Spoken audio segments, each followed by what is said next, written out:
अरे साथियों, जब देश का इतिहास लिखा जाएगा तो क्या लिखा जाएगा कि हम भी चुप थे और आप भी चुप थे, हमारे बच्चे के लिए मार मारे। एक एक बोरी यूरिया और डीएपी को लेकर के किसान 12-12 घूम रहे हैं।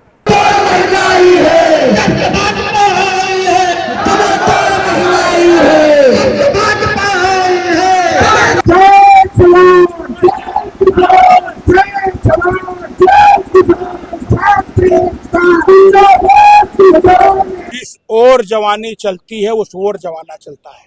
विरोध प्रदर्शन सीतापुर के महमूदाबाद में पूर्व कैबिनेट मंत्री नरेंद्र सिंह वर्मा जी का, और आसपास का हुजूम आपको दिख रहा होगा। कहीं भारत माता के झंडे तो कहीं समाजवादी पार्टी का झंडा, और तमाम तरह के जो है बैनर्स आप देख रहे हैं। महंगा है डीजल पेट्रोल, बाबा बजा रहे हैं ढोल, ऐसे तमाम पोस्टर्स भी आपको दिख रहे होंगे। लगभग इतना बड़ा तहसील परिसर पूरा लोगों के हुजूम से आज भर गया है। मांगे विभिन्न हैं, चाहे यूरिया को लेकर हो, खाद की किल्लत हो, कालाबाजारी हो, पेपर लीक हो, बढ़ती महंगाई हो, बदहाल विद्युत व्यवस्था हो, सहित तमाम बिंदु हैं।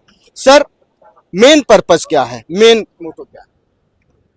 अंधी बहरी सरकार को जगाना, जुल्मी जालिम सरकार को जगाना, तानाशाही सरकार को जगाना। हम लोग अभी तो सांकेतिक प्रदर्शन में आए हैं और जनता जाग रही है। निश्चित तौर पर पेट्रोल में आप इथेनॉल मिलाओगे, गाड़ियों को आप खराब करोगे, एवरेज को आप कम करोगे और पेट्रोल आप सस्ता नहीं करोगे। यूरिया को आप 45 बजाय 50 से 40 कर दिया, 45 कर दिया, 45-40 कर दिया। काला बाजारी मची यूरिया की। डीएपी महंगी हो गई है, एनपीके महंगी हो गई है, डीएपी की काला बाजारी हो रही है। किसान बर्बाद हो गया, नौजवान बर्बाद हो गया। बिजली के बिल में लूट मची है, राज्य सरकार लूट कर रही है। स्मार्ट मीटर चर फर्जी बिल भेज रहे हैं। इस सड़ी हुई गर्मी में ट्रांसफार्मर गांव में नहीं है, लाइन टूटी पड़ी है। साथियों, नीट की परीक्षाएं लीक होती हैं, पूरे देश में सैकड़ों परीक्षाएं लीक हुई हैं। लगभग 22 बच्चों ने आत्महत्या की पूरे देश की। मैं सरकार से मांग करता हूं, जिन हमारे बच्चों ने आत्महत्या की है, अगर हम लोग न जागे तो इतिहास के स्वर्णिम अक्षरों में हमारा काला अक्षर लिखा जाएगा। हमको लोग माफ नहीं करेंगे। जब अंग्रेजों के खिलाफ लड़ाई लड़ रही थी तब भी गद्दार थे, आज ये देसी अंग्रेज हैं। अरे प्रभु राम के मंदिर में चढ़ावा चोरी हो रही है और पूछ क्या रहे हैं कि जान कैसे गए। बगल के घर में चोरी हो और हम बता दें चोरी हो गई है तो पूछोगे जान कैसे गए। प्रभु राम के मंदिर का जो ये ट्रस्ट है, ये ट्रस्ट में धर्माचार्य होने चाहिए, सभी जातियों के लोग होने चाहिए, चाहे अगड़े हो, चाहे पिछड़े हो, चाहे दलित हो, धर्माचार्य होने चाहिए। आरएसएस के विश्व हिंदू परिषद बजरंग दल के लोगों को आपने वहां बैठा करके लूट मचा रखी है। सर, सबसे बड़ा ज्वलनशील मुद्दा इस समय देश के दिल्ली के जंतर मंतर में देखने को मिला। कुछ लोग कह रहे हैं कि ये पॉलिटिकल प्रोपेगेंडा है छात्रों की तरफ से, कुछ लोग कह रहे हैं कि छात्रों की बात सही तरीके से सुननी चाहिए थी, समय पे सुन लेते तो स्थितियां न होती। तो वहीं राहुल गांधी का हिरासत में लिया जाना और समाजवादी पार्टी के जो राष्ट्रीय अध्यक्ष हैं अखिलेश यादव का हिरासत में लिया जाना, उसके बाद पूरे प्रदेश में धरना होना, उसके बाद छोड़ना, किस तरीके से लेते हैं इन बातों को? बच्चों की मांग अगर पॉलिटिकल प्रोपेगेंडा है तो आगे जब भी चुनाव होगा ये यही हुआ, यही बच्चे इस प्रोपेगेंडा को जो कह रहे हैं उनको अर्श से फर्श पर ला देंगे। अखिलेश यादव जिंदाबाद, जिंदाबाद, जिंदाबाद। जिस ओर जवानी चलती है उस ओर जमाना चलता है। पूरे देश में पेपर लीक के खिलाफ, क्या वो 16-16, 14-14 साल की बेटियां पास बच्चे, वो आपको राजनीतिक दिख रहे हैं? कोई नहीं गया था वहां पर।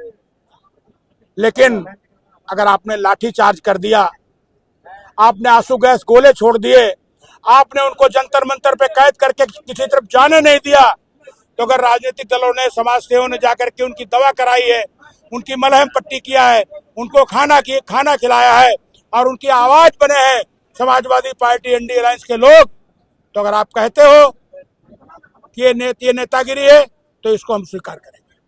हम राजनीतिक लोग हैं, जनता की जन समस्याओं को उठाएंगे। युवा बेरोजगार है, किसान बदहाल है, पेट्रोल मिलावट हो रही है, थाने तहसील लूट गड्ढे बन गए हैं, खाद मिल नहीं रही है, आलू मिट्टी के भाव बिक रहा है, हालात बदहाल है। अगर हम लोग न चेते तो जनता हमको माफ नहीं करेगी, हम भी गद्दारों की श्रेणी में लिखे जाएंगे। बहुत पुराना राजनीतिक अनुभव है आपका। जब दिल्ली के जंतर मंतर में 20 दिन बीत जाते हैं तब सोनम वांगचुक को वहां से उठा लिया जाता है, वहां से बताया कि जो है उनकी स्वास्थ्य को लेकर के उनको वहां से ले जाया गया। अगर इसको सही सटीक तरीके से छात्र हित के पक्ष में बात रखनी होती या इतना बवाल ही ना होता तो उसके लिए क्या करना चाहिए था सरकार? ये सरकार अहंकारी है। उनको सोनम वांगचुक और जो जिन्हें लोग काकरोच कहते हैं, मैं काकरोच नहीं कहता हूं, वो भारत की अमूल्य निधि है हमारे बच्चे।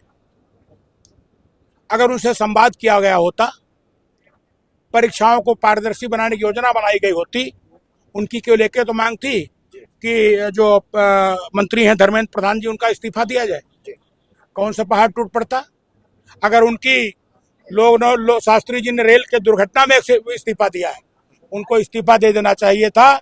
उनका इस्तीफा प्रधानमंत्री जी को लेना चाहिए था, उनको मंत्रिपरिषद से बर्खास्त करना चाहिए था और हमारे युवाओं की बात को मानना चाहिए था।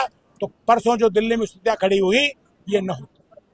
संवाद की कमी है, लेकिन जनता अगर हम लोग आज न लड़े तो हम सबको माफ नहीं करें। बेलगाम थे, संसद की तरफ जा रहे थे, पुलिस पे हमला कर रहे थे और राजनीतिक पार्टियां उनको संरक्षण दे रही थी, इस पे क्या कहें?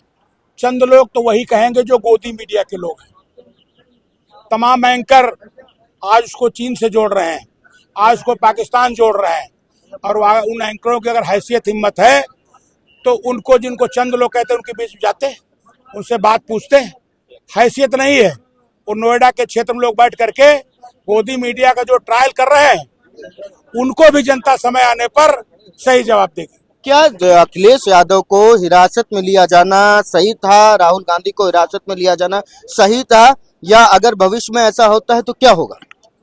किसी भी कीमत में लोकतांत्रिक प्रक्रिया के अंतर्गत किसी को हिरासत में लेना ठीक नहीं है, लाठी चलाना ठीक नहीं है, आंसू गैस गोले फेंकना ठीक नहीं है, मारना ठीक नहीं, फर्जी मुकदमा ठीक नहीं है।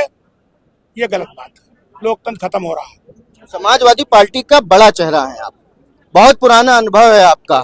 दो टूक क्या कहेंगे? जो भी समस्याएं चल रही, इससे क्या सरकार को समस्या आने वाली है? क्या कुछ कहेंगे? क्योंकि अभी विधानसभा चुनाव भी करीब है, उत्तर प्रदेश की राजनीति में हलचल भी तेज है, क्या कुछ अनुमान लगा पा रहे? हम एक छोटे से कार्यकर्ता हैं। 2024 के चुनाव में इस प्रदेश की महान जनता ने दिखा दिया था, देश की बहरी गूंगी तानाशाही, प्रदेश की गूंगी तानाशाही सरकार को एक आईना दिखा दिया था।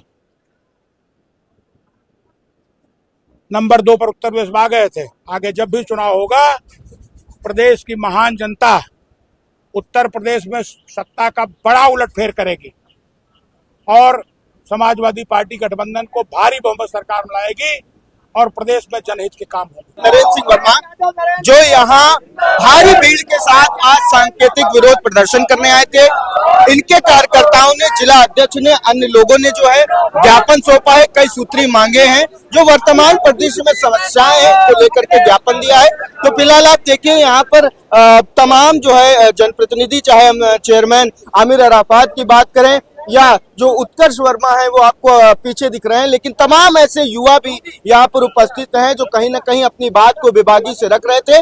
फिलहाल आज पूर्व कैबिनेट मंत्री के आवास से रामकुंड चौराहा और उसके बाद तहसील में आकर के ये भव्य विरोध प्रदर्शन देखने को मिला। अहमदाबाद से हमारे सहयोगी सुधीर श्रीवास्तव के साथ अर्पित शुक्ला की रिपोर्ट। खबर आपकी, नजर हमारी, देखते रहिए आई इंडिया।